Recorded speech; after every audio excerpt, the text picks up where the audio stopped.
வணக்கம். ராதே கிருஷ்ணா. அனைவருக்கும் போகி பண்டிகை திருநாள் நல்வாழ்த்துக்கள் மற்றும் தைப்பொங்கல் திருநாள் நல்வாழ்த்துக்கள். பழையன கழிதலும் புதியன புகுதலும். போகி பண்டிகைனாவே என்னன்னா, பழைய விஷயங்களை எல்லாம் விட்டுட்டு புதிய விஷயங்களுக்கு நீங்க வரணும். தேவையில்லாத மனக்கழிவுகளை எல்லாம் அகற்ற வேண்டும். அதுதான் பகவான் உங்ககிட்ட வேண்டி கேட்கிறார். தினசரி காலை ஒரு 10 நிமிடம், சாயங்காலம் ஒரு 10 நிமிடம் பகவானுக்காக நேரம் ஒதுக்காதவர்கள் ஒதுக்கி கற்றுக்கோங்க.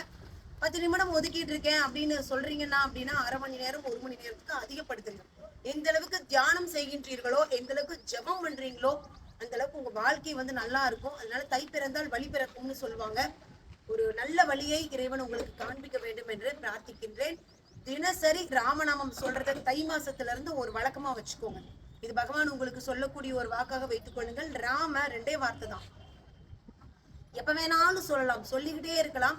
அந்த ராமரே உங்களை வந்து வழிநடத்தி உங்களுடைய வாழ்க்கையை வந்து செழிப்பாக வாழ வைப்பார் என்று சொல்லி எல்லாருக்குமே வந்து வாழ்க்கை சிறப்பாக அமைய பிரார்த்தனை செய்து கொள்கின்றேன். நன்றி.